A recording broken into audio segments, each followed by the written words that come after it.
Hi everyone, I'm the plant propagator and welcome to my channel. If you're interested in learning a little bit more about the work that I do, please subscribe to my channel. Today we're in Southwest Florida in a tropical environment, even though it's a beautiful day today. And what I want to go over with you is propagation of this guy, elephant ear. I've been growing elephant ear for the past, I would think, 40 years. And it's a wonderful plant. I grow it in the northern United States, and I grow it in this tropical environment. In the northern U.S., it's great because it does bring the tropics into that type of environment. And in those conditions, you've got to harvest the bulbs and bring them in for the winter. Here, these guys just grow year-round, and you can tell it's got these massive leaves, and these things do very well under these conditions. They're also incredibly easy to propagate. And what I want to do is show you a little bit of how to propagate this plant. More importantly, with elephant ear, they give you propagules. And when you look around the base of this plant, you can see all of these small elephant ears forming. And what I've done over the years is taken the plants and just kind of pulled off the propagules and spread them to various locations. This is actually, believe it or not, a baby from an elephant ear that I bought a few years ago. I bought one plant. I'll show you the remnants of that plant and give you a little bit of the history behind that, and then show you how it continues to self-propagate. The interesting thing with elephant ear, as well as most plants, is that these guys, if you know what you're doing, they'll propagate till you have more than you know what to do with. And if that's the case, you can give the extra plants to friends and neighbors and whoever will take them. And I'm pretty much at that point with the elephant ears that I have in my yard right now. They continue to grow and do quite well, and they continue to proliferate. And I'm out of space because, as you can tell, they get pretty big. So let's take a closer look at the original elephant ear and a little bit of history behind that, and then we'll take a look at how to propagate this elephant ear and the babies that are growing from this in the original plant. All right, so these are some of the original elephant ears that I planted in my garden. But let me show you, the original ones are actually in the middle of this group. And I don't know if you can see them, but we're going to go closer and take a look. So these are the original elephant ears, and what you can see if you look at them carefully, especially the one on the left here, is that this is variegated. And I actually purchased this plant because of the variegation.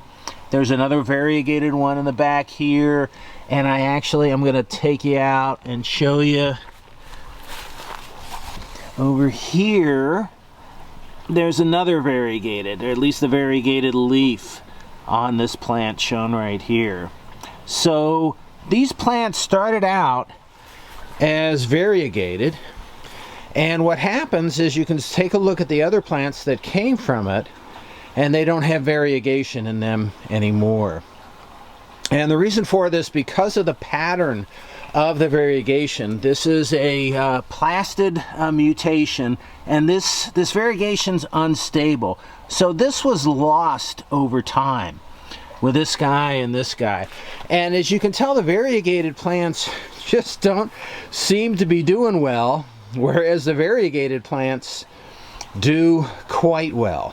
So I've got one here, I've got one here.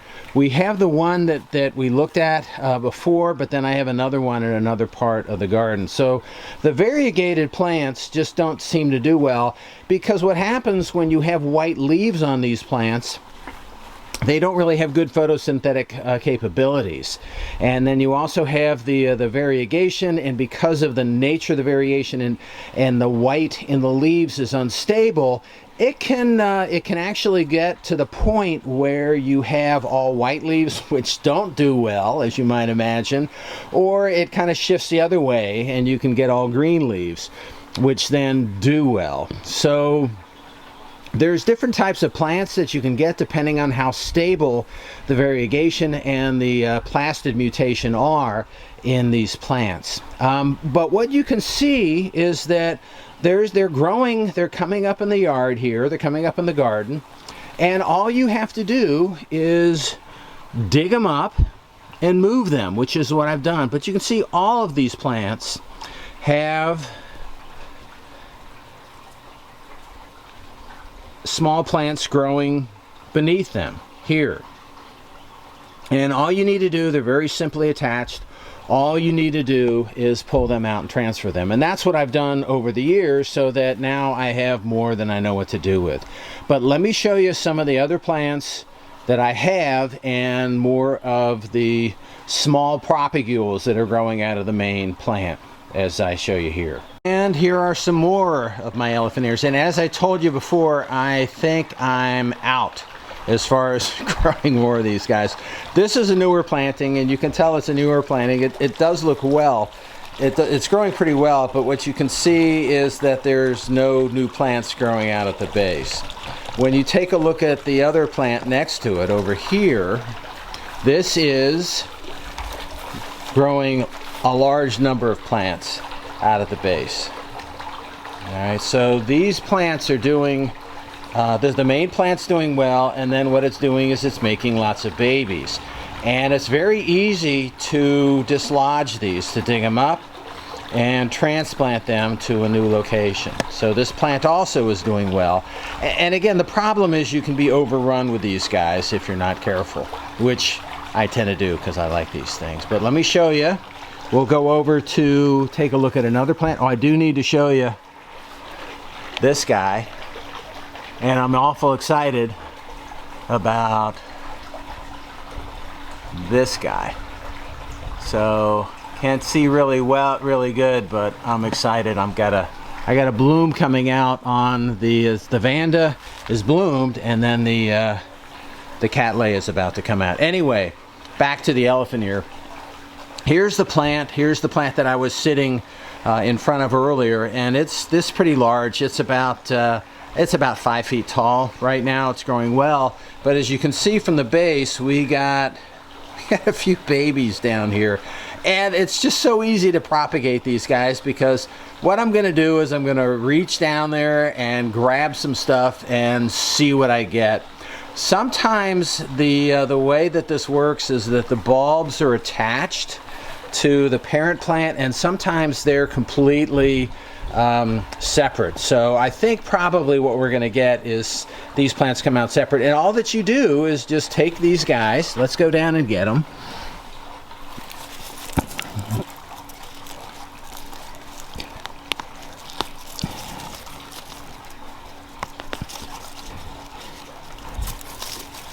It's making me look bad.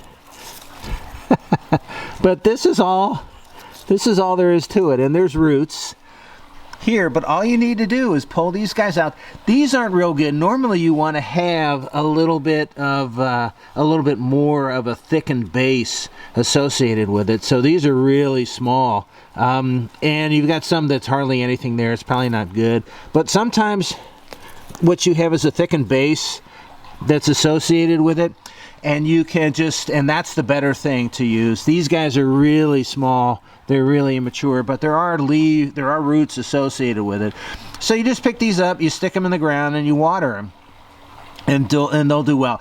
These are small. The bigger plants, if you got the bigger plants like I showed you, maybe some of those around the back of this guy, there's going to be a thickened base associated with it, so they're already starting to form a little bit of a tuber, and those you can just separate. But these will also work well. The problem is I have way more of these than I need, so I'm not going to take them. I'm not going to keep them. But just to give you an idea of how easy this is and how easy they are to propagate. Now, and you know, when you want to save these plants in the northern U.S., what you do is you just pull everything up. So the bulb at the base of this thing is going to be just huge, and you want to wash it off and store it. I store mine in some not quite dry soil, but some almost dry soil in a cold room, refrigerator, or basement, something like that, and they'll overwinter like that, and then in the spring you bring them out and plant them, and the bigger the base is, the bigger the bulb is, the faster they grow, and they multiply really quickly. So you could soon, like me, whether you're in the north or the south, and that means either snow or the tropics, you could have more of these than you know what to do with. I should mention conditions also. This is a little bit shaded, and these things do well in part shade. They'll do well. These guys are in the sun, as you can tell, and so they'll do well in a variety of different conditions, and they do love the tropics. So they'll perform well under a variety of different conditions, but they love it a little warm. I'm not sure they like it hot, but they'll do okay in hot and warm conditions. So that's all I have for today. Thanks for watching, and happy propagating.